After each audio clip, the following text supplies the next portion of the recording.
It's a beautiful piece of river, quite gravelly with some silky spots. There's such a variety of swims on this water. They've dropped the water level by a couple of foot so that it's now average about 6 foot deep all the way through. There are deeper sections up to about 12 foot and there are some shallower sections which are only about 3-4 foot deep. Very lightly fished, and there is no swim that is very close to another swim. The speed of the river actually is quite constant, even though the depth changes quite a lot. It tends to maintain that steady pace all the way through. There's no real fast bit as such, except for on the backstream, where there is some very fast water. Barbel to £19, carp to £30, pike to about 25. There's also large chub to £8, bream to double figure, the odd tench to £3-4. There is also dace roach, large perch to £4, some trout, and some of the small stuff like gudgeon, bullheads, just about everything that you can catch. Barbel seem to be around about the 12 to 14 pound mark average, and the chub run from about 4 to 6. Shingsham Mill to Peg 1 Carter's Hill is a mile and a third from start to finish. At the Shingsham Mill end it's a lock gate and you park in the Poacher, or you can drive down Carter's Hill and park by the cottages and walk across the fields from there. This is the bottom end at Shingsham Mill.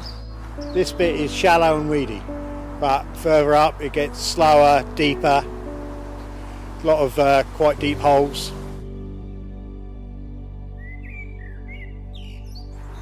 Believe it or not, this is about 6 foot deep under your feet, and it slows on the inside. Loose feed under your feet and the chub will actually come to you, and that's where you pick the chub up under your feet here. An interesting swim in the fact that the flow tends to be down the middle, and with the banks either side with willow trees into the water tends to give an awful lot of cover for chub, and so they do lay up through this one.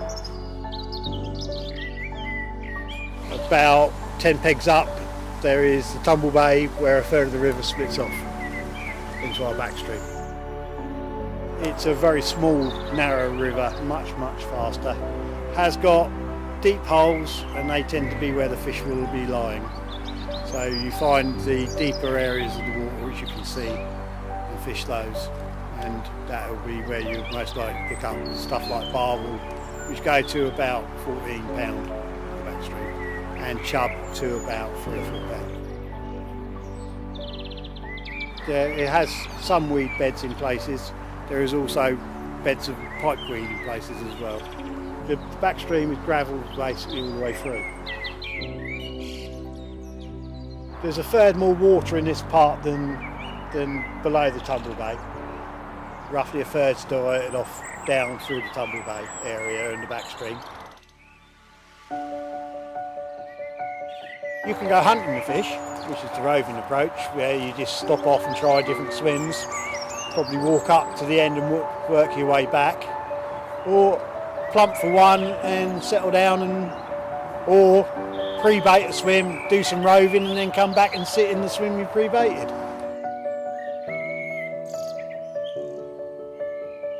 I always feel it depends on which method you prefer, but it's just a matter of confidence. If you believe you're going to catch, you tend to catch. I've always preferred it early summer, sort of June, July time. You can really fish well. If you come up in June, first 2 weeks of the season, there tends to be a lot less weed than there is later on, so you've got a lot more choice of swims. But come September time, it starts dying back, and once we've had a few flush throughs, then it becomes almost fishable all the way through. Tends to be a bit dead December time and picks up until the end of the season, to the middle of March. Under your feet, got a shelf, so you've got quite deep water, then it shelves off a bit more. There's actually like a step in the riverbed, so it comes up quite fast. So it's quite interesting, it's sort of quite deep and then it comes up, and it's quite pronounced up. I prefer it when it's fining down, when it's fined down, so most of the colour's dropped out, not all the colour but most of the colour, and it's not pushing through too much. I tend to favour those rather than, I don't like flood conditions up here, although I know people who do, and only come up when it's in flood. So again, it depends on the sort of angler you are and what sort of angling you like doing. Maggot in the winter will produce, and so will sweet corn, stuff like that.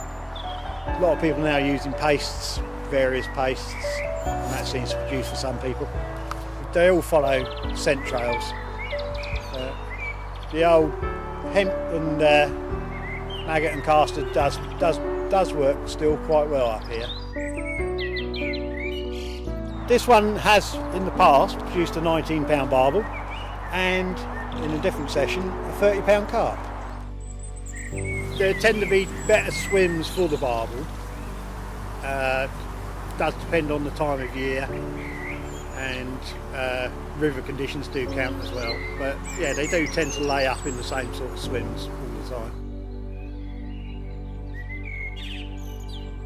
We've got cover all the way along our margins, so you can understand why the fish tend to move up the margins, why they're laid up in the margins. Also, the current tends to be less in the margins to the main river. So where would you be if you were a fish?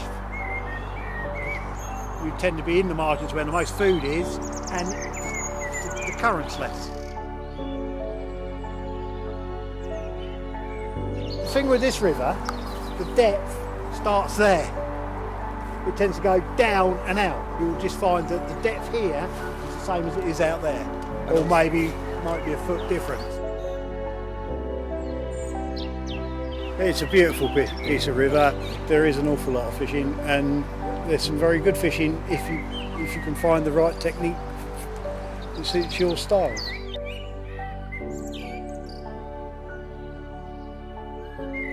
The weed's dying back rapidly now, and it will start being ripped out as well, so there'll be a lot more swims that are clearer to actually fish.